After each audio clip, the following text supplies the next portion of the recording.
Hello, I'm John Krigger with Saturn Resource Management. I'd like to explain our ideas about knowledge management, corporate knowledge management. And we're going to use the example of a utility company. And so let me start off with this side of our illustration here. And this is a knowledge management system. And what that does is it takes inputs from here and creates outputs that puts the knowledge of a company into a very accessible and convenient format. But to start with, we have to have the corporation's management on board. And the corporation has priorities, and the priorities may be things like risk management, customer service, operational efficiency, employee morale, other things. So that gives a direction to the knowledge management system. And the knowledge management system has different audiences, and it has an outline, volume, chapter, subtopics, topics, and content selection. How do we select the content, and in what priority do we select it? And you've got review and editing. And so there's a lot. One of the problems we have with information is we just have too much information. There's just too much of it. So there's certain things we have to summarize. There's certain things that we have to emphasize, and there are certain things that we have to throw away. So one of the problems that we have in our inputs is a lot of the knowledge in any company is human knowledge. And when the humans leave, when they retire, like a lot of baby boomers are doing right now, they take that knowledge with them. You know, telling a person who's 65 years old, will you please write down everything you know so we'll be able to do what you do, not going to be very successful. So we've got things like voice interviews and video to help us with that kind of a project. We also have things that already exist inside the company. We have photos, blueprints, all types of graphics. We have electronic text, of course. We have a large quantity of electronic text, but we also have printed text that has no electronic document backing it up. So in that case, we have to take an optical character reader and convert it into an electronic document.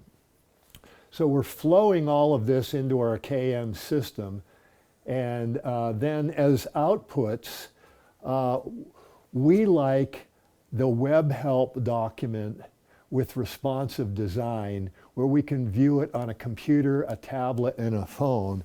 And the document has a template that is optimized for all those three viewing options. And then we can, from the same master document that we've created in our KM system, we can take an Adobe PDF and put it into a review format, and we can post that document on a server and allow people to do review as far as review comments, suggested changes, suggested additions, suggested deletions. Okay, then we have special little documents that we call issue briefs, because when you're dealing with information, you stumble upon some hidden information or some obscure information or some previously unknown information that may be immediately valuable to management. So issue briefs take urgent and important information on management priorities and inform management about it in a special way.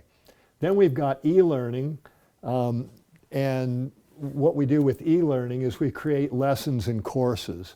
This is quite a bit more expensive. This is the most expensive type of export information, but when we have a need for continuous training that goes on and on, we have, for example, employee turnover, or we need constant emphasis on something like safety, then the e-learning can be very helpful.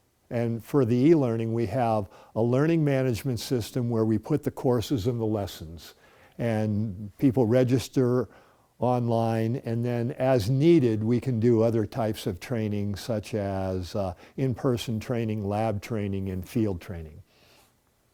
Then we've got print documents. Whenever we need print documents, for example, we have a special area that have safety hazards. We may need laminates, signs, things like that to call attention to things that are very important in a particular area. Then we have booklets and also manuals, and so some people prefer the information to be in paper form. Then there's a number of ways of organizing and classifying information. And it's, I think, worth it to add that, 80% of the information that we deal with probably is pretty straightforward.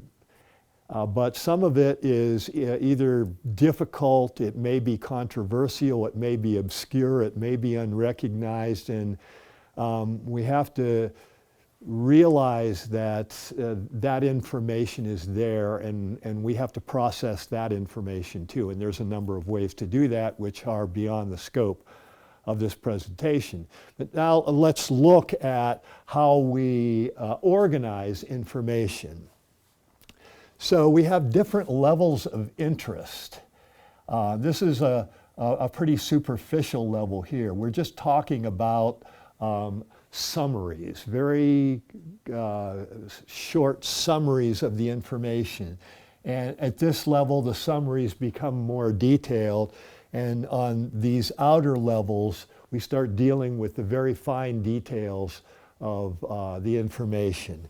And then we have topics and topics and subtopics. So if you're a utility company, this subtopic may be dam operation, and this may be gas plant operation, and this may be something like combined heat and power, and maybe this is renewables, and this is transmission equipment, and this is substations. We have a number of different very important topics. And the topics go all the way from an introductory material that would be suitable for management all the way up to what the operators are doing. I mean, the operators are going to have to know all this piece of the pie, aren't they? If they operate a dam, if they operate a gas power station, they're going to have to know all of that. And so this is the way we kind of create topics and subtopics and deal with the different audiences that we have. And we used to worry a great deal about the number of pages that we'd put in a manual. And that's not so much of a concern right now, because we have these responsive design web help documents that are extremely easy to navigate. But we still have different audiences where management, HR, those types of functions, may not want their information to be available to anyone in the company. So this is basically the way that we think about knowledge management. It's just a little introduction, and we're experts at it. We've been at it for more than 25 years, and we'd like to talk to you about creating a knowledge management system for your company.